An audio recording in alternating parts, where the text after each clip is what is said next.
But blowout of the century here. They think they're in a good spot here. Let's go ahead. Frostbite on the Blightfang. Now it does 3 damage, so that's still a clean trade for us. And then before damage there, go ahead and stomp on the Blight Blades so we keep our creatures alive. Bam, bam.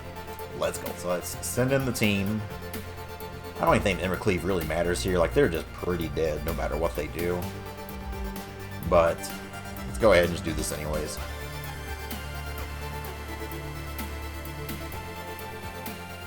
How's it going, y'all? Titan Smash MTG, and today we're back with more MTGA Standard Kaldheim action. This time we're taking on some Mono Red Aggro, Mono Red Snow, because Mono Red go brrr. This deck has been tearing it up on the ladder here lately, and in some tournaments, been putting up some good results. With the Rise of Sultai Ultimatum, again, people are leaning towards more aggressive strategies to go under that, and Mono Red's a fantastic way to do it. And even though I know a lot of people don't like Mono Red, it's an archetype that I always just kind of have fun with, just playing creatures. And despite what you may think, there's actually a lot more thought process that goes on to playing this kind of Mono Red here, and it's a lot of fun. And it's a deck that, even though it's really aggressive, we still get to go all the way up to 5 mana to play Goldspan Dragon, which is a card that I absolutely love here. But a lot of cool little synergies here. Faceless Haven being a fantastic pickup for this deck. For one, because you play 19 different snowlands, so Faceless Haven is online quite often. The fact that it's a changeling means it gets pumped from Fervent Champion when it pumps up a Knight. It means if you have a Robber the Rich that attack, then your Faceless Haven triggers that. There's just a lot of different ways to make things work with this kind of card right here that you usually wouldn't have. Sideboard-wise here, 2 Fire Prophecy, 3 Whirling Vortex, a card that is really good against the Ultimatum decks, but also against stuff like Tibalt's Trickery shenanigans. 3 Phoenix, 2 Soulseer, 3 Chrome War, 2 Ox. Now, word of note, the commentary on the gameplay here is post-commentary. The semester kind of started back up for the college I work at here, and I've been working some kind of ridiculous hours on some of these days, so I just had to play some games without actually recording audio, and I've recorded the audio on it afterwards. Videos, I'll still keep the videos coming along. They might go to 3 days a week instead of every third day instead of every 2 days, just because my work life's kind of hectic right now, but I'll do what I can because I love y'all. But hey, Mono Red Aggro, let's take it in there, see how it went. Let's go! Alright, y'all. First game of the day is against Jay Panaccio. Today we're here for Titan Smash MTG, MSAMR, or however it's spelled. This opening hand contains 3 lands, a Rimrock Knight, Bonecrusher Giant, Torprin, and a Goldspan Dragon. Snow Covered Mountain off the top, we'll put that into play and pass the turn. I hope you all are having a fantastic day. Again, we are doing a little bit of post-commentary here on the stream. A Shovel, Bane of Monsters, has been dropped. A very difficult creature to deal with for this kind of deck. Here we'll go ahead, we're not sure what to do. We're just going to hold up Bonecrusher Giant here and pass the turn. Hope you all are having a blessed day. The opponent plays a snow-covered swamp into a Finn the Fangbearer, so this is Golgari Deathtouch. The opponent swings for 1 and adds 2 poison counters to us. We go ahead and stomp the face. Since their creatures have a big booty, they are big booty Judies.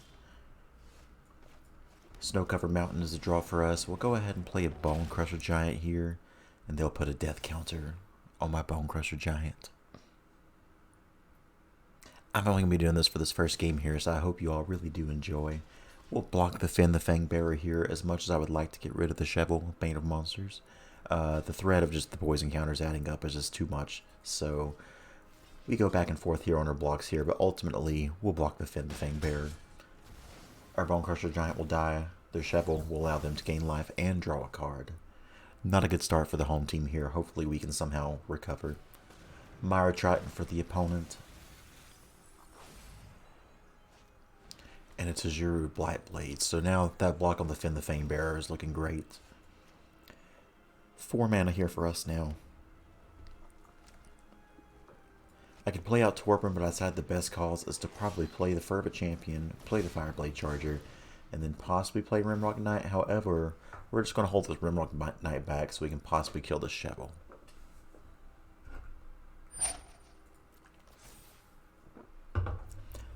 Fireblade Charger doing an excellent job of defense here, because if it dies, then it can ping one of the creatures on the other side of the battlefield down and kill it.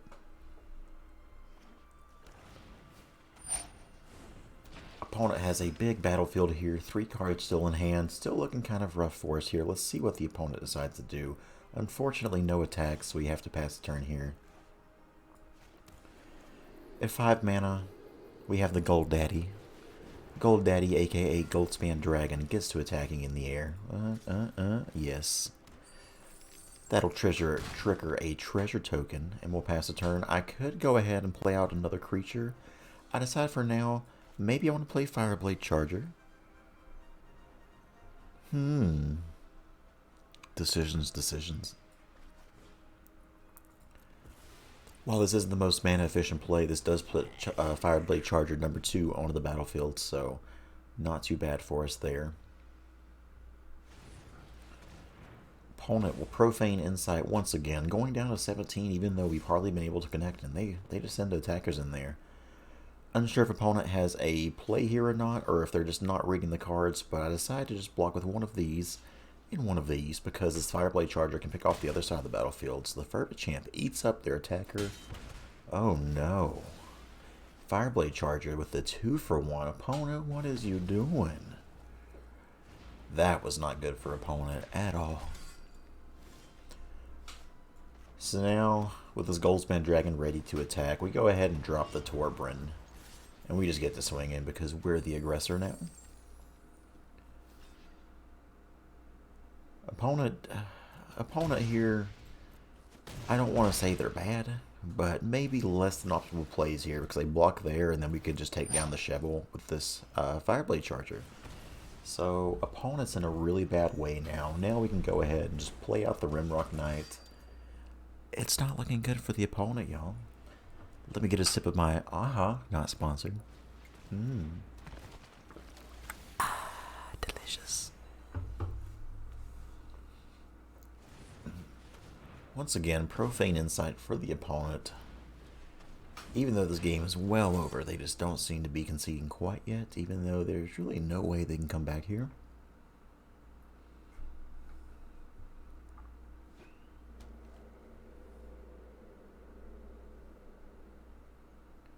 They have possibly, yes, a Blizzard Brawl.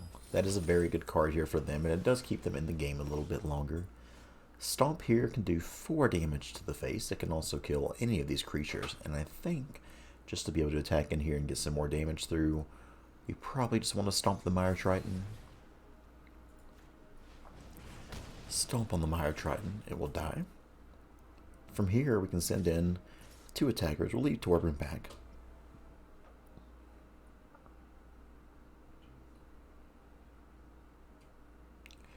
No need to attack with Torbran because we don't have lethal yet.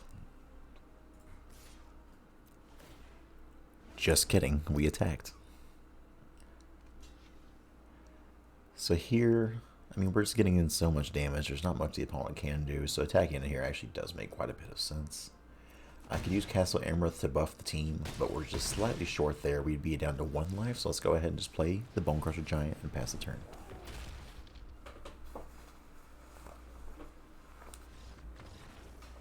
Good first game there, and now we go to sideboard, and we're out of ASMR mode. Hope y'all enjoyed that. Let's go! So sideboard-wise here against Golgari Deathtouch. We put in some Fire Prophecies. I wasn't really paying attention, to be honest. We put in some Fire Prophecies here. What do we take out, though? 2 Cleave on the draw is a little bit slow, so we can take that out. Otherwise, Vortex doesn't do much. Ash can fly over some things, but it's not great. So we have game number 2 against Jay Panaccio. Let's see what we got here. Still on the draw. Opening hand. That's not bad. We need to draw some lands because we do have a 4-drop and a 5-drop in hand. But turn 1 Fervent Champ and the Frostbites are actually really nice here.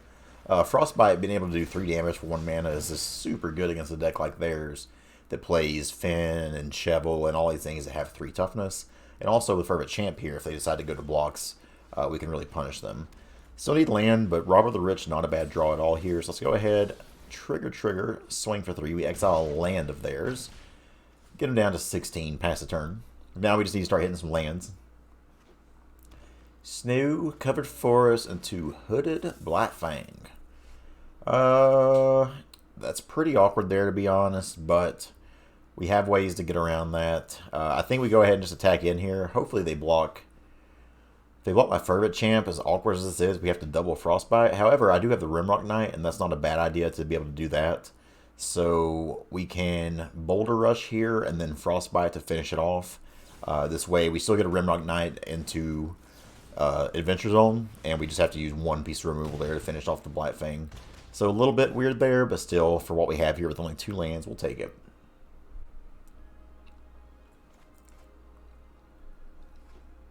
Opponent plays a Forest into a Tajuru Blightblade. Call of the Death Dweller to bring that thing back. Okay, there's land number 3. And it's a snow land, so now we feel a little bit better there. I think we just attack in here again. They probably... See, that seems like a weird block to me. Yeah, that seems a lot better. But, blowout of the century here. They think they're in a good spot here. Let's go ahead. Frostbite on the Blightfang. Now it does 3 damage, so that's still a clean trade for us. And then before damage there, go ahead and stomp on the Blight Blades so we keep our creatures alive. Bam, bam. Let's go.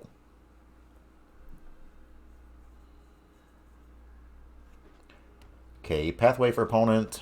Another Blight Blade. They just passed the turn. Oof. So we got options here, but I think the clear choice here is to just drop Torbran next turn. Hopefully draw a land, and we'll have a big Goldspan Dragon. Here I'm just going to swing just the Fervent Champ.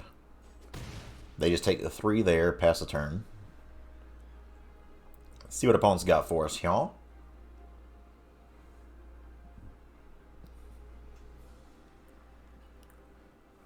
And this is like a great thing to show with mono red here, is like even though their deck's kind of wonky, they're just putting out a bunch of like 4 toughness creatures here, and we're just kind of going through it like it's nothing. So that's something mono red usually can't really say. Aghanim Awakening for 3, bringing back a Blightfang and another Nightblade there.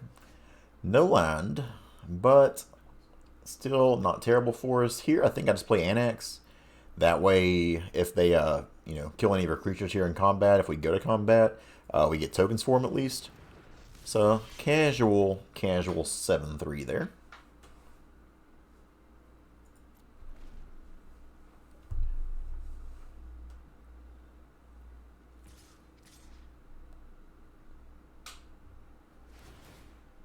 Okay, so opponent's getting the triggers here, but I'm sure, like, I don't know if the opponent just doesn't read Fervent Champion, or if they're unaware of how this works.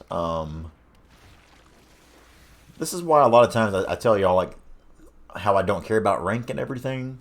It's because sometimes even in, like, I mean, Platinum's not high, obviously, but even in Mythic, people make these kind of plays sometimes where it's just, like, they do it, and you have to wonder, like, what the fuck are you doing? What is wrong with you?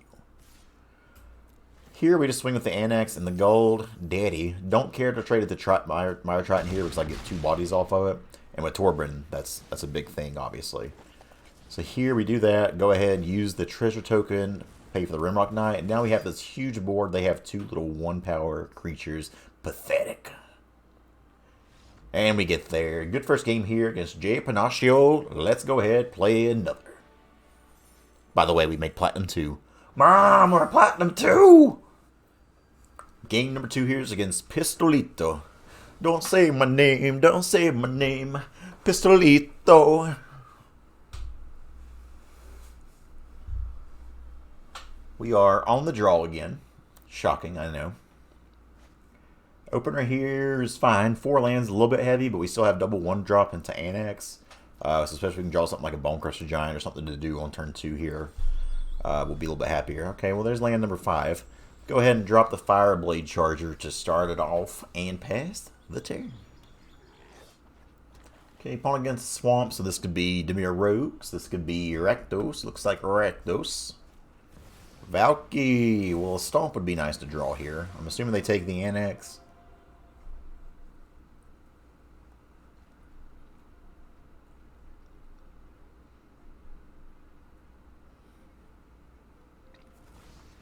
They indeed do take the Annex, so that's a little annoying, but we'll make do. I said do, like doo-doo. Anyways, we draw land number 6 in our mono red deck, so, just so we've drawn it up here. The good news is, if I have another Valkyrie, it'll just whiff, because they can hit nothing off of it.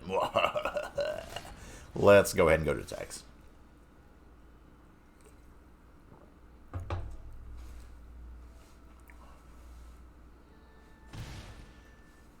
2 damage secured. 9 more turns of that with no more interaction, and this game is over, baby. Let's go.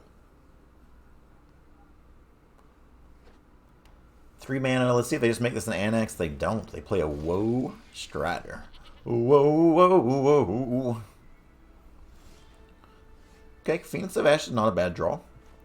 Here I decided let's go ahead and play the Faceless Haven. This way next turn it can attack if we needed to.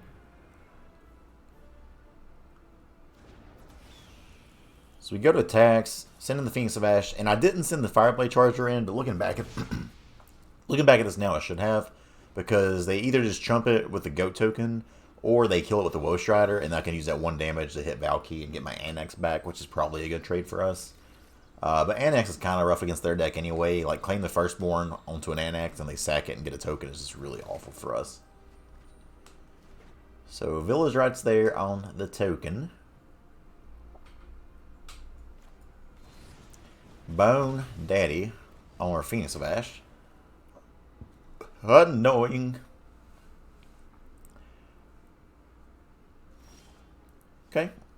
Even though we drew a lot of lands, we are getting some good stuff here off the top. So let's go ahead and drop Torb Daddy. Let's try to swing 6 at him, see what happens.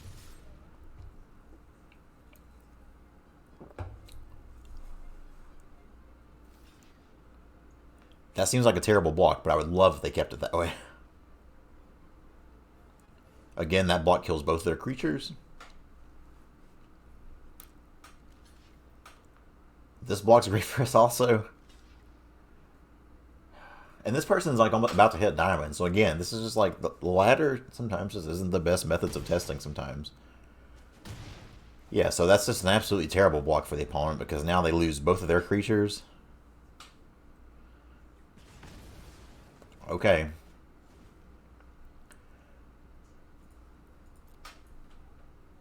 We've almost got enough to bring our Phoenix of Ash back now as well. So they got 5 mana. They could just escape a Woe Strider here. Nope, just play a regular Woe Strider. That's fine. And a Mire Triton. Mire Triton's a tad annoying. Another land. So here, I could get in the Faceless Haven, but I think we just want to play Annex for now. That way, should we draw a Cleave, we have our big lethal boy. And let's go ahead and send the Fervent Champ in there, assuming it just takes the chump block from the Goat token here.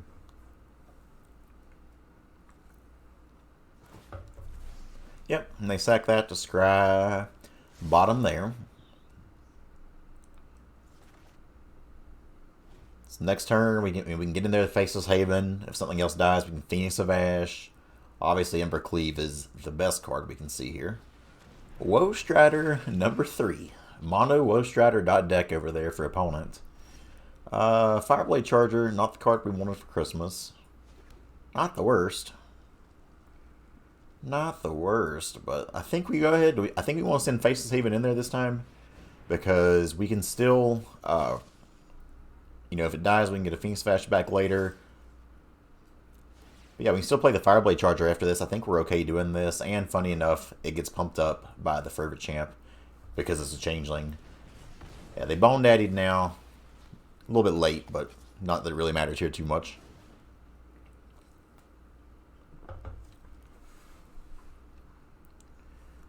See what opponent does here. They chump our Faceless Haven, and they want... See, that seems wrong to me, too. Like, I feel like I would rather get rid of the Faceless Haven and leave the Annex alive, but maybe they just want to make sure this Annex isn't a big cleave threat, even though it will make 2 bodies here, which is, again, still totally fine in this deck. Like, especially with Torben right now, all the things we have here are just, you know, threats that can get past the Woe Strider. Fireblade Charger comes down, we'll pass the turn. Again, we're just looking for Ember Cleave now, and this game is over. Opponent can go double Bone Crusher Giant here. If they have another land, they can also just escape Woe Strider. Crazy that they're 19 cards through. They've already seen 3 of their Woe Striders.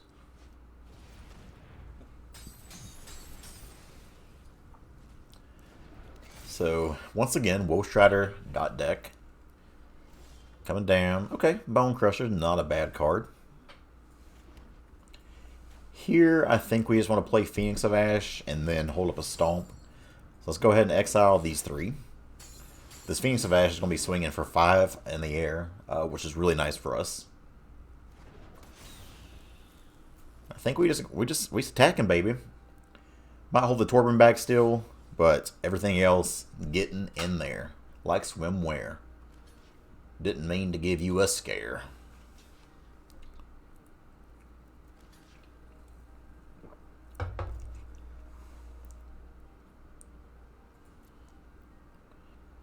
So we're about to take out their whole board here. Yep, they sack that. That's fine. I could try to stomp the Woe Strider to finish it off. However, they could just sack it in response, and then I'll lose my Bone Crusher Giant. So it's possible we don't even want to do that. Like, I think I'm just cool letting my 1/1/1 die here and let everything else on his side of the board go. And then we just play out the Bone Crusher Giant. I think that's probably a little bit better. So let's go ahead and do this, pass the turn. Because, like, even if they just escape a Woe Strider here, that's not a good turn for them. Okay. So, Woe Strider number 4. Top 20 cards, they have their whole playset of Woe Striders. They go ahead and Village Rats there. They're looking for an answer real bad. Hopefully they don't find a Claim the Firstborn here. If we can avoid that, we'll be very, very, very happy. But even if they do, that's still not the worst. Okay, so they get the Claim the Firstborn. They send it. Sometimes you just gotta send it, bro. And they sack it. They sack that, all on the flow. Sack that, give them some mo. Once again, Embercleave is a real good draw. Let's go! And I think we still have the mana here to Faceless, Haven, and Cleave. So let's go ahead. We'll have 4 attackers. Yeah, baby. And remember, it's Vigilance, so we can still attack with it. Yeah, we have more than enough mana here. So let's send in the team. I don't even think Embercleave really matters here. Like, they're just pretty dead no matter what they do. But let's go ahead and just do this anyways.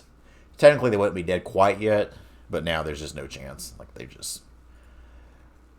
they're going to feel the Mega Death. Let's go. Good first game there. Let's go to sideboard. Sideboard-wise, against this, we don't really have a lot of anything. Phoenix of Ash is like okay there because we can get it back, but not super amazing. Crow War's not great. Ox Vagonis not great. Rolling Vortex is about useless. Fire Prophecy removes some stuff, so maybe Fire Prophecy, but it's a tough one.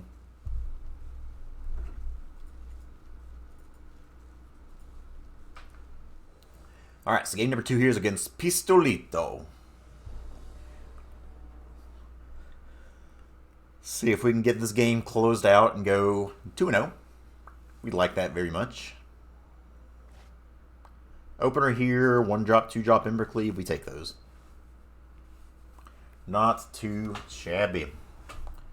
Opponent plays 10 opponent scries there. Okay, we got the Goldspan Dragon, which we just need 1 more land for. So again, not even upset. Draw my 5-drop now, which is nice.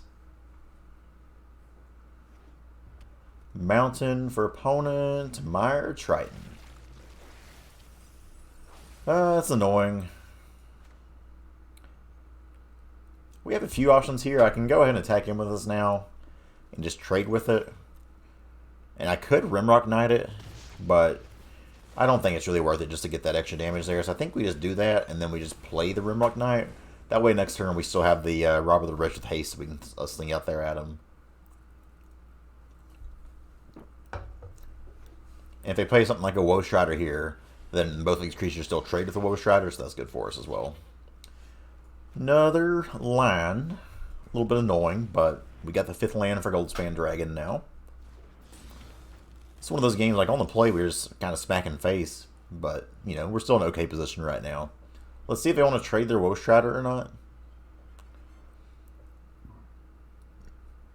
Like, even though it does remove one of our creatures, I think it's worth it just so they don't have a free sack outlet there if they have, like, a Claim the Firstborn.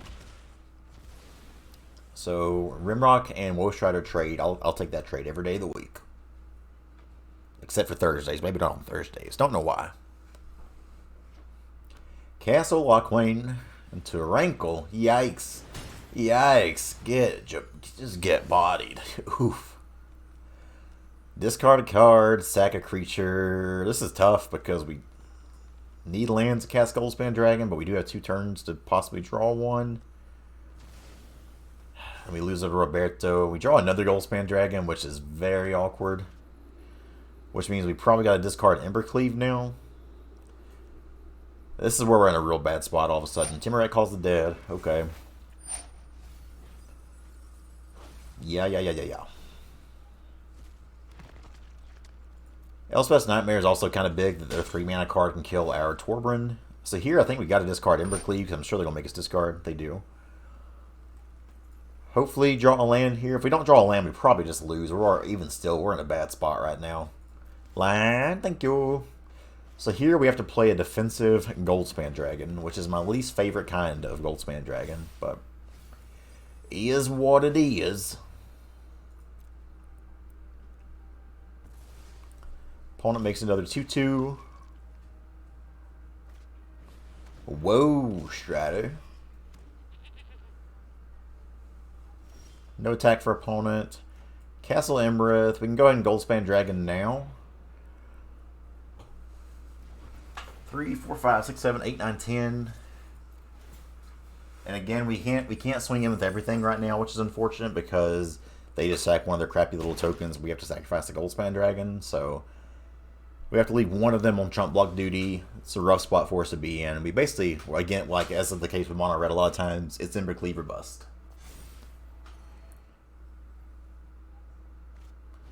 Inscription of Ruin. Doesn't seem like a great place for it there, but still, getting a Mire Triton just to, again, gain more life and have a Death Toucher is not a terrible thing here. We draw a land.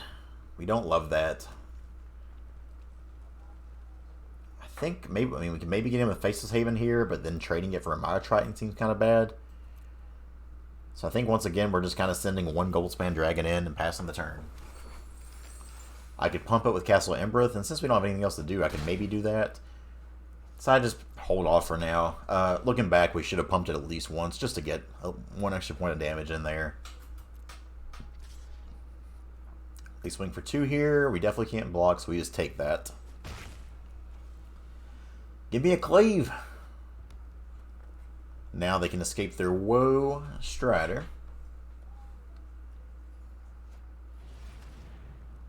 The unfortunate thing here is even if we draw an Embercleave and attack, we don't have lethal. Well, yeah, I guess we do with the castle. That's a Rimrock Knight. So we're starting to get a little bit close here. I could like just fire up the cylinders here and just go to attacks now. Because this either double trades with tokens or it just gets jump blocked. Decided to just go, just attack like this one more time though. Just such an awkward position. We just really needed that Embercleave. Because they could just have lethal now, actually. So they just chump the Faceless Haven here.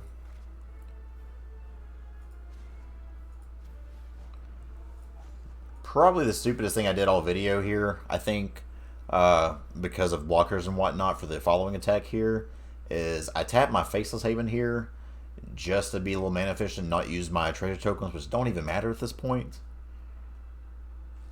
So this was a punt on my end, for sure. Because now I can play this Rimrock Knight, but it can't block. So we actually just have one blocker here. If we trade with the Woe Strider, they still get in 2, 5, 6, 7, 8, 9, 10, 11, 12. So we're dead here. I misplayed that. That is my fault. So yeah, we'll see what happens here. But the odds were calculated, but I am bad at math. But yeah, had I used a treasure token instead of the Faceless Haven, we would not be dead here. With that, we are probably dead anyway, though, so that makes me feel a little bit better. So, we can do this math all we want. It doesn't matter.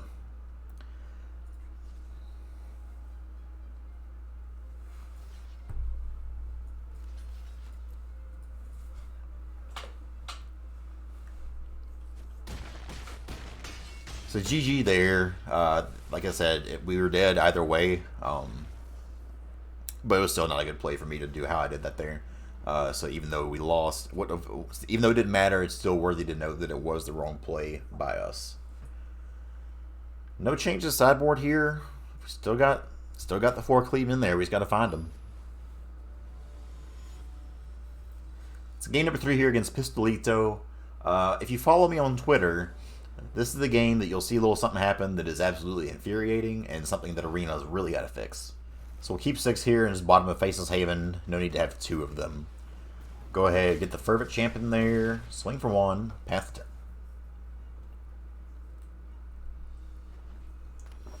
Okay, Fable Passes for opponent. Not too shabby.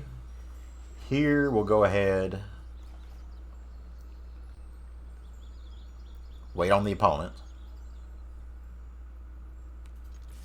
Swing for 1. Go to damage. Let's go ahead and just play our Rimrock Knight out here. Again, anybody who's watched my videos for a long time here, y'all know I'm not a big Rimrock Knight fan at all. But in Mono Red here, it just kind of makes sense. It's not a card that I'm like ever excited to play. But it has its moments where sometimes it's a 3 power, 3 power, 2 mana card is worthy. Getting some damage in there. They stomp the Knight. Draw another. Here, since I'm not going to be holding up any mana anyway, I figure I go ahead. Boulder Rush here, and then we just play it. So get them down to 15. Put another creature on board. Pass the turn, hoping they just go and just play their Bonecrusher Giant out here so I can Fire Prophecy and go about my day. Claim the Firstborn here. I'm assuming they have Village Rites as well. And this is where like these kind of decks really struggle against Rakdos. They have so many cards here. Like that's just such a big blowout for us. So they take my creature, they hit me for 3, and they draw some cards. They still didn't hit a land though. However, we're just kind of sitting here with 3 lands ourselves and nothing to really do. So awkward game here.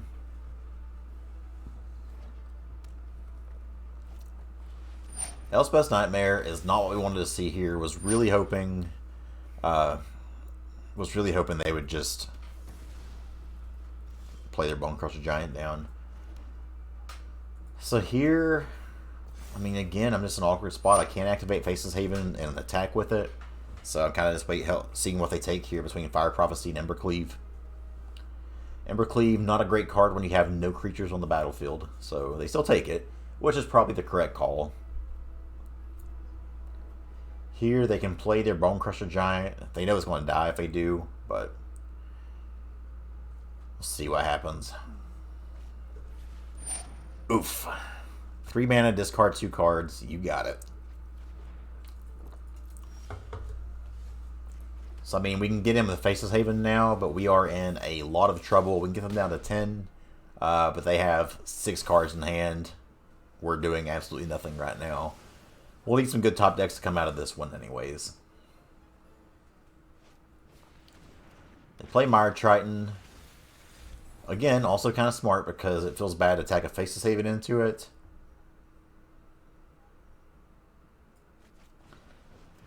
So here we just play Fireblade Charger, pass the turn. Annoying.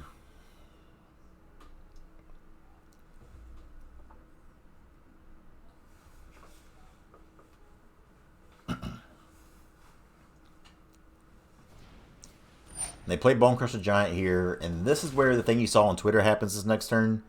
I want you all to pay attention to this, because again, I wasn't doing, this is post-commentary here.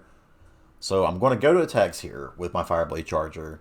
My reasoning being, if I use Castle Ember to pump it, if they block with the Bonecrusher Giant, it does 2 damage to Bonecrusher Giant, and then I can do the other 2 with Fireblade Charger's ability, so I still trade that. So we pump up Fireblade Charger, hit it for 2, we're going to go ahead and try to finish Bonecrusher, and we get jebaited. Right there at the very last second, it switched them for whatever reason. Absolutely, I was furious when this happened. Like, to be honest, I've not played Magic. This was like 3 days ago, and I've not loaded up the program to play Magic since, other than to knock my dailies out. Stuff like that's extremely tilting, very frustrating, and something Arena's got to fix. Here, we draw an Embercleave. It's too late at this point. Just a lot of like bad beats, but it doesn't help when shit like this is happening, where we have our little, we had our play set up here, and Arena decides to arena us and ruin it. So not much you can really do there. Here, opponent finally hits their 4th land, but now they can just Croxa us, and we discard, and we're not beating the 6/6. So, yep. 1 and 2 here, but kind of, or no, sorry, 1 and 1. But hey, we didn't lose any rank. Let's play one more. So game number 3 here against Zelig. We finally get to be on the play. Oh, Looking to play some good, fun, interactive Magic here. Of course we have to mulligan. I swear to God, every time that I'm on the actual play, it's just Mulligan City. But hey, we have 1 drop, 2 drop, 3 drop here, so this is a great start. Opponents having a mulligan as well, so that can be good for us. Let's just play some good, fun, interactive Magic as Richard Garfield intended. So let's go and play Mountain into Fireblade Charger. See what the opponent's up to over there. They only mold to 6, so World Tree. Anytime I see World Tree, I panic a little bit because I'm like, that could very well be Tibalt's Trickery. And even though that deck is pure, unadulterated garbage, they just always seem to have it against me. Like, it just seems like they hardly ever whiff, and it's just a real feel bad. So, opponent goes Crackground Pathway to Wormod's Crypt. Again, they only had to mold a 6 for this. Tibalt's Trickery here. Turn 2, what's the play? Turn 2 Ugin. So, again, I know I'm just an unlucky soul, but this shit happens all the time. Where every time I play this godforsaken deck, this happens. I can play Annex here, but then they can just exile it, or just they can plus up and kill it. For some reason, I tried to play the game out a little bit, and it's just hopeless at this point. So I'm gonna go ahead and cut the sideboard. See you there. All right, so coming over here to sideboard against them. This is another archetype where Rolling Vortex can do some damage because they're casting their stuff for free here. We can also bring some Phoenix Sebastian just in case they kill anything. We need some flyers to go over the top here. As far as we take out here, the Frostbites are useless. We don't play removal against them. Otherwise, just looking for something to cut here. Not really sure. It's probably Bonecrusher Giant. We're not stomping anything, and the body's just a little bit too slow. So, game number 2 here. Let's see if we can beat some Tibalt's Trickery. It's best of 3. Again, this deck is just freaking garbage that they're playing, but my luck is the worst. And unfortunately for red, there's just not many ways of like hand disruption kind of stuff out there. So they mold a 6. This opponent molds a 5 here. Anytime they keep 5, you're still terrified because that means they probably got the combo in hand already. So frustrating. I hate this deck so much. World Tree once again for opponent.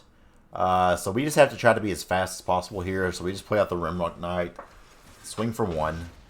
Because the plan here is to go turn 3 Phoenix, turn 4 Embercleave, and hope that's enough. It's turn 2 for opponent. Tormod's Crypt. I mean, this is just so degenerate. So let's see if they don't whiff again. Okay, so this time they actually whiffed, and we oops them. We're not a big fan of BMing on this channel, but against opponent's deck, you BM them every chance you get. Even if you're going to lose, you BM them. You want them to know that they are terrible human beings, and you can't stand them as people. So if you ever get any chance at all to use your bad manners against them, spam the oops, time them out, rope them, do whatever you got to do. Show these people that their decks are crap. So here, let's go to attacks. Play the Cleave. They seem to have some kind of actual interaction here, possibly. Because there's a stop here for something. But I'm going to make them have it. Yeah, opponent's doing math. Because again, they play a deck that has 0 skill involved. So sometimes they do have to do math, and that's a little bit confusing for them. 4, 5, 6, 7 here. We got them down to 2. As long as they don't exile all of our stuff here, we can just bring back a Phoenix Savash later. But yeah, we have the Faceless Havens that can attack it anyway, so we get them there. F you, opponent. On the draw, do we change anything here? Don't really think so. Again, we're just trying to be as low as the ground and aggressive as we can. So game number 2 here against Zelig. They've hit us at the turn 2 Ugin 1 game, then they whiffed the second one. Let's see how our luck goes. Game number 3. They mulligan here. They mulligan again. You love to see it. Love to see them go down to like 3, because like once they get down to 3, you automatically, like, you have to draw either lands or you have to draw your combo piece. And against mono red, you know that's just time for us to kind of get going and do some things here. So opponent molds to 5. Let's go ahead and play your Fireblade Charger here, pass the turn. We have this Rolling Vortex. We have a couple of different lines of play here. But I think what we're going to do is probably turn 2 Rimrock Knight, and then turn 3 play the Vortex and Fervent Champ. But that's just if we don't just get comboed here. Like, there's a possibility we just eat a Ugin here. Okay, so they don't have, they're missing something of it, whether it's the Trickery or the 0 mana spell. For here, like I said, we just play Rimrock Knight and attack with the Fireblade Charger, with next turn being Rolling Vortex and Fervent Champ. So we get this Vortex down, that at least guarantees 5 damage to them, which is good.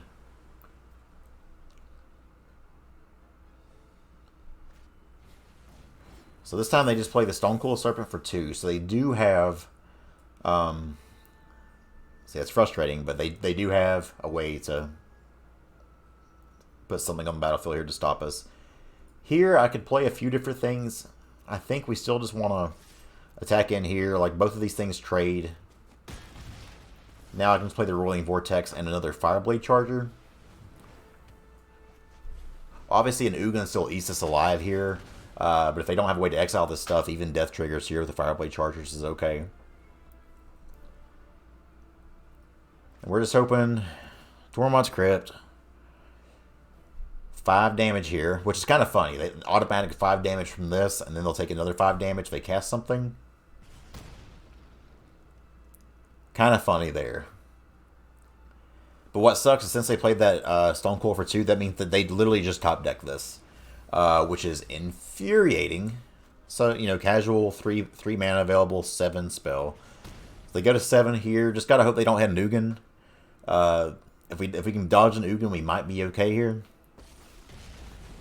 Okay, so they drew 3 spells, 1 land, and an Ugin. But of course they drew the Ugin. So their Fireblade Chargers don't get to go off there, which is frustrating. If I draw another land, I can attack in with the Haven, though. Get them down to 4. And then we're still feeling pretty good, I think. So, alright, we get the land. So, yeah, we could play Torbran, but I think here the goal is just to attack here. This gets them down to 3. And then if we have 4 mana, so even if they find something to do here, we can play out Phoenix of Ash and Fervent Champ next turn, say if they killed our Faceless Haven. So, not seeing what can hold us up here, then they draw the Gargaroth. That's why, I mean, this deck is so just absolutely infuriating, because they had no right to win this game at all. And not only did they top deck that Tibalt's Trickery, because we know for like a pretty much a sure fact there, they played their Stonecoil for 2. They didn't have it in the next turn. They top deck their Trickery. Then they have their Ultimatum. They hit their Ugin off of it, because of course they do. And then next turn they get to cast our Elder Gargaroth. Just infuriating here.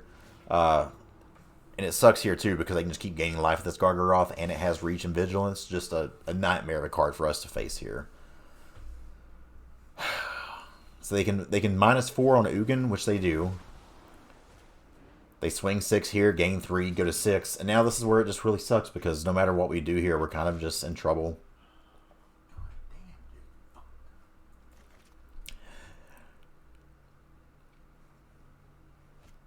And then they play a Stonecoil for 5. Another creature with Reach. Yeah, I was furious here. Let's go and take a look at the deck one more time, though. But if you play this deck, screw you. Alright, so 1 and 2 here overall with this deck. But I feel like that's kind of a scam. Because, you know, I think we lost that Rakdos game. We lost anyways. But that interaction with the switching there just tilted me off the face of the planet. But luckily, a lot of people on Twitter also seem to feel my pain. So that made me happy. And also, just losing the Tibalt's Trickery in best of 3. Already a frustrating deck anyways, but just our luck, man. Our luck is something else, but that's Magic. That's variance, and that's how it goes. Mono Red's still a fantastic deck in the meta. One of the ones you definitely need to account for when you're building a deck, because this deck is fast, it is powerful, it can go under you, but also just go over you with Embercleave and Goldspan Dragons. Hope y'all enjoyed. If you did, like, comment, subscribe. Thanks for watching. See y'all next time.